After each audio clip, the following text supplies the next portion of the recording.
जन्म और कर्म होते रहते हैं। शरीर को स्थूल, सूक्ष्म और कारण के भेद से 3 प्रकार का जानना चाहिए। स्थूल शरीर जागृत अवस्था में व्यापार कराने वाला, सूक्ष्म शरीर जागृत और स्वप्न अवस्थाओं में इंद्रियां भोग प्रदान करने वाला तथा कारण शरीर सुषुप्तावस्था में आत्मानंद की अनुभूति कराने वाला कहा गया है।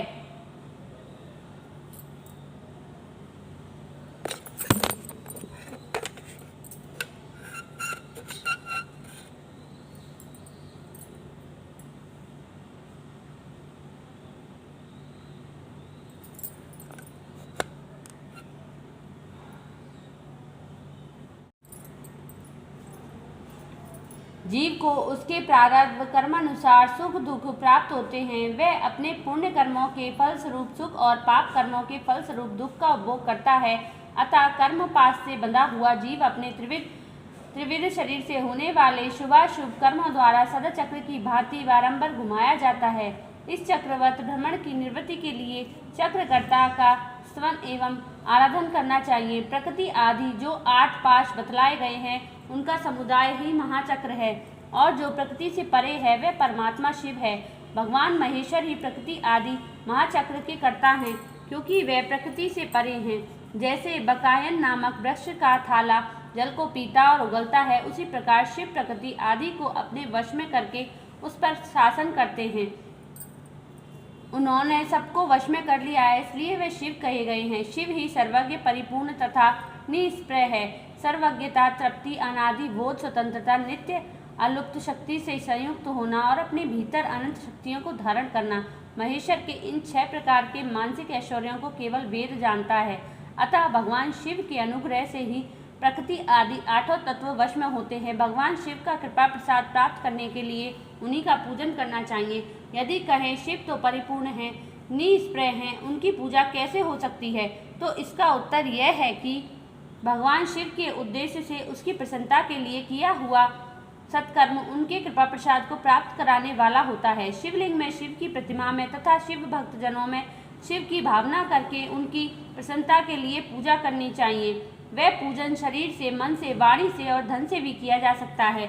उस पूजा से महेश्वर शिव जो प्रकृति से परे हैं, पूजक पर विशेष कृपा करते हैं और उनका वह कृपा प्रसाद सत्य होता है। शिव की कृपा से कर्म आदि सभी बंधन अपने वश में हो जाते हैं। कर्म से लेकर प्रकृति प्रयत्न सब कुछ जब वश में हो जाता है, तब वह जीव मुक्त कहलाता है और स्व आत्मा राम रूप से विराजमान होता है। परमेश्वर शिव की कृपा से जब कर्म जनित शरीर अपने वश में हो जाता है, तब भगवान शिव के लोक में निवास का सौभाग्य प्राप्त होता है। इसी को सालोक की मृत्यु कहते हैं, मुक्ति कहते हैं। जब मंत्राएं वश में हो जाती हैं, जब जीव जगदम्बा सहित शिव का समीप्य प्राप्त कर लेता है, यह समय मुक्ति है।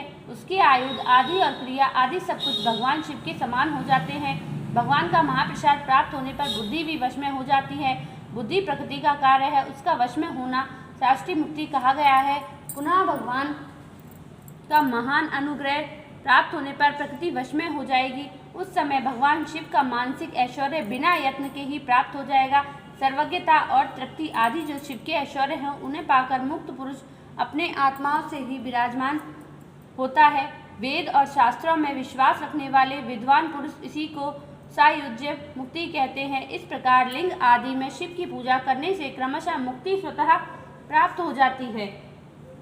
इसलिए शिव का कृपा प्रसाद प्राप्त करने के लिए तत्संबंधी क्रिया आदि के द्वारा उन्हीं का पूजन करना चाहिए। शिव क्रिया, शिव तप, शिव मंत्र जप, शिव ज्ञान और शिव ध्यान के लिए सदा उत्तरोत्तर अभ्यास बढ़ाना चाहिए। प्रतिदिन प्रातःकाल से रात को सोते समय तक और जन्म काल से लेकर मृत्यु प्रयत्न सारा समय भगवान शिव के चिंतन में ही बिताना चाहिए। सजो जराती मंत्रों तथा नाना प्रकार के पुष्पों से जो शिव की पूजा करता है, वह शिव को ही प्राप्त होगा। ऋषि बोले, उत्तम व्रत का पालन करने वाले सूत जी लिंग आदि में शिव जी की पूजा का क्या विधान है, यह हमें बताइए। सूत जी ने कहा, द्विजों, मैं लिंगों के क्रम का यथावत वर्णन कर रहा हूँ, तुम सब लोग सुनो। वह प्रणव ही समस्त अविष्ट वस्तुओं को देने वाला प्रथम लिंग है। उसे सूक्ष्म प्रणव रूप समझो। सूक्ष्म लिंग निष्कल होता है और स्थूल लिंग सकल। पंचाक्षर मंत्र को ही स्थूल लिंग कहते हैं। उन दोनों प्रकार के लिंगों का पूजन तब कहलाता है। वे दोनों ही लिंग साक्षात मोक्ष देने वाले हैं। पौरुष लिंग और प्रकृति लिंग के रूप में बहुत से लिंग हैं, उन्हें भगवान शिव ही विस्तार पूर्वक बता सकते हैं, दूसरा कोई नहीं जानता। पृथ्वी के विकारभूत जो लिंग ज्ञात है उनको मैं तुम्हें बता रहा हूँ। उसमें स्वयंभू लिंग प्रथम है, दूसरा बिंदु लिंग, तीसरा प्रतिष्ठित लिंग, चौथा चर लिंग और पांचवा गुरु लिंग है। देव ऋषियों की तपस्या से संतुष्ट हो उनके समीप प्रकट होने वाले पृथ्वी के अंतर्गत बीज रूप से व्याप्त हुए भगवान शिव वृक्षों के अंकुर की भांति भूमि को भेद कर नादलिंग के रूप में व्यक्त हो जाते हैं। वे स्वतः व्यक्त हुए शिव ही प्रकट होने के कारण स्वयंभू नामक धारण करते हैं। ज्ञानी जन इन्हें स्वयंभू लिंग के रूप में जानते हैं। उस स्वयंभू लिंग की पूजा से उपासक का ज्ञान स्वयं ही बढ़ने लगता है। सोने चांदी आदि के पत्र पर, भूमि पर अथवा वेदी पर अपने हाथ से लिखित जो शुद्ध प्रणव मंत्र रूप लिंग है उसमें तथा मंत्र लिंग का आलेखन करके उसमें भगवान शिव की प्रतिष्ठा और आह्वान करें। ऐसा बिंदुनाद में लिंग स्थावर और जंगम दोनों ही प्रकार का होता है। इसमें शिव का दर्शन भावना में ही है, ऐसा निसंदेह कहा जाता है। जिसको जहाँ भगवान शंकर के प्रकट होने का विश्वास हो उसके लिए वही प्रकट होकर वह अविष्ट फल प्रदान करते हैं। अपने हाथ से लिखे हुए यंत्र में अथवा अकृत्रिम स्थावर आदि में भगवान शिव का आवाहन करके 16 उपचारों से उनकी पूजा करें। ऐसा करने से साधक स्वयं ही ऐश्वर्य को प्राप्त कर लेता है और इस साधन के अभ्यास से उसको ज्ञान भी होता है। देवताओं और ऋषियों ने आत्मसिद्धि के लिए अपने हाथ से वैदिक मंत्रों के उच्चारण पूर्वक शुद्ध मंडल में शुद्ध भावना द्वारा जिस उत्तम शिवलिंग की स्थापना की है उसे पौरुष लिंग भी कहते हैं तथा वही प्रतिष्ठित लिंग कहलाता है। उस लिंग की पूजा करने से सदा पुरुष ऐश्वर्य की प्राप्ति होती है। महान ब्राह्मण और महाधनी राजा किसी कारीगर से शिवलिंग का निर्माण कराकर जो मंत्र पूर्वक उसकी स्थापना करते हैं उनके द्वारा स्थापित हुआ वह लिंग भी प्रतिष्ठित लिंग कहलाता है। किंतु वह प्राकृत लिंग है, इसलिए प्राकृत ऐश्वर्य भोग को ही देने वाला होता है। जो शक्तिशाली और नित्य होता है उसे पौरुष कहते हैं तथा जो दुर्बल और अनित्य होता है वह प्राकृत कहलाता है। लिंग नाभि, जिह्वा, नासाग्र भाग और शिखा के क्रम से कटी, हृदय और मस्तिष्क तीनों स्थानों में लिंग की भावना की गई है। उस आध्यात्मिक लिंग को ही चरलिंग कहते हैं। पर्वत को पौरुष लिंग बताया गया है और भूतल को विद्वान पुरुष प्राकृतिक लिंग मानते हैं। वृक्ष आदि को पौरुष लिंग जानना चाहिए और गुल्म आदि को प्राकृतिक लिंग, साठी नामक धान्य को प्राकृतिक लिंग समझना चाहिए और शाली, अगहनी एवं गेहूं को पौरुष लिंग, अग्नि तथा आठों सिद्धियों को देने वाला जो ऐश्वर्य है उसे पौरुष ऐश्वर्य जानना चाहिए। सुंदर स्त्री तथा धन आदि विषयों को आस्तिक पुरुष प्राकृतिक ऐश्वर्य कहते हैं। 4 लिंगों में सबसे उत्तम रसलिंग का वर्णन किया गया है। रसलिंग ब्राह्मणों को उनकी सारी अभीष्ट वस्तुओं को देने वाला है। शुभ कारक वाणलिंग क्षत्रियों को महान राज्य की प्राप्ति कराने वाला है। स्वर्णालिंग वैश्यों को महाधनपति का पद प्रदान करने वाला है तथा सुंदर शिलालिंग शूद्रों को महाशुद्धि देने वाला है। स्फटिक में लिंग तथा वाणलिंग सब लोगों को उनकी समस्त कामनाएं प्रदान कराते हैं। अपना ना हो तो दूसरे का स्फटिक या वाणलिंग भी पूजा के लिए निषेध नहीं है। स्त्रियां विशेषता साधवाओं के लिए पार्थिव लिंग की पूजा का विधान है। प्रवृत्ति मार्ग में स्थित विधवाओं के लिए स्फटिक लिंग की पूजा बताई गई है, परंतु विरक्त विधवाओं के लिए रसलिंग की पूजा को ही श्रेष्ठ कहा गया है। उत्तम व्रत का पालन करने वाले महर्षि बचपन में, जवानी में और बुढ़ापे में विशुद्ध स्फटिक में शिवलिंग का पूजन स्त्रियों को समस्त भोग प्रदान करने वाला है। ग्रहशक्ति स्त्रियों के लिए पीठ पूजा भूतल पर संपूर्ण अभिष्ट को देने वाली है। प्रवृत्ति मार्ग में चलने वाला पुरुष सोपात्र गुरु के सहयोग से ही समस्त पूजा क्रम संपन्न करे। इष्ट देव का अभिषेक करने के पश्चात अगहनी के चावल से बने हुए खीर अथवा पकवानों द्वारा नैवेद्य अर्पण करे। पूजा के अंत में शिवलिंग को स्फटिक में पधार कर घर के भीतर पृथक रख दें।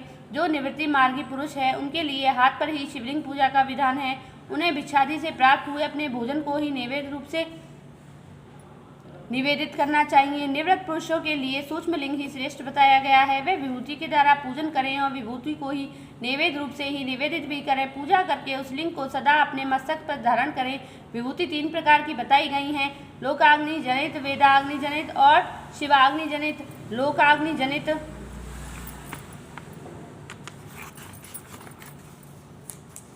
या लौकिक भस्म को द्रव्यों की शुद्धि के लिए लाकर रखें। मिट्टी, लकड़ी और लोहे के पात्रों की, धान्यों की, तिल आदि द्रव्यों की, वस्त्र आदि की तथा परिष्कृत वस्तुओं की भस्म से शुद्धि होती है। कुत्ते आदि से दूषित हुए पात्रों की भी भस्म से शुद्धि मानी गई है। वस्तु विशेष की शुद्धि के लिए यथा योग्य सजल अथवा निर्जल भस्म का उपयोग करना चाहिए। वेदाग्नि जनित जो भस्म है उसको उन वैदिक कर्मों के अंत में धारण करना चाहिए। मंत्र और क्रिया से जनित जो होम कर्म है वह अग्नि में भस्म का रूप धारण करता है। उस भस्म को धारण करने से वह कर्म आत्मा में आरोपित हो जाता है। अघोर मूर्तिधारी शिव का जो अपना मंत्र है उसे पढ़कर बेल की लकड़ी को जलाएं। उस मंत्र से अभिमंत्रित अग्नि को शिवाग्नि कहा गया है। उसके द्वारा जले हुए काष्ठ का जो भस्म है वह शिवाग्नि जनित है। कपिला गाय के गोबर अथवा गाय मात्र के गोबर को तथा समी, पीपल, पलाश, बड़, अमलतास और बेल इनकी लकड़ियों की शिवाग्नि से जलाएं। वह शुद्ध भस्म शिवाग्नि जनित माना गया है। अथवा कुश की अग्नि में शिव मंत्र के उच्चारण पूर्वक काष्ठ को जलाएं। फिर उस भस्म को कपड़े से अच्छी तरह छानकर नए घड़े में भरकर रख दें। उसे समय समय पर अपनी कांति या शोभा की वृद्धि के लिए धारण करें। ऐसा करने वाला पुरुष सम्मानित एवं पूजित होता है। पूर्व काल में भगवान शिव ने भस्म शब्द का ऐसा ही अर्थ प्रकट किया था। जैसे राजा अपने राज्य में सारभूत कर को ग्रहण करता है, जैसे मनुष्य सस्य आदि को जलाकर राधकर उसका सार ग्रहण करते हैं, तथा जैसे जठरानल नाना प्रकार के भक्ष्य, भोज्य आदि पदार्थों को भारी मात्रा में ग्रहण करके जलाकर सारतर वस्तु ग्रहण करता है, उस सारतर वस्तु से स्वदेह का पोषण करता है, उसी प्रकार प्रपंचकर्ता परमेश्वर शिव ने अपने ही आद्य रूप से विद्वान प्रपंच को जलाकर भस्म रूप से उसके सारत्व तत्व को ग्रहण किया है। प्रपंच को दग्ध करके शिव ने उसके भस्म को अपने शरीर में लगाया है। राख भभूत पोतने के बहाने जगत के सार को ही ग्रहण किया है। अपने शरीर में अपने लिए रत्न स्वरूप भस्म को इस प्रकार स्थापित किया है।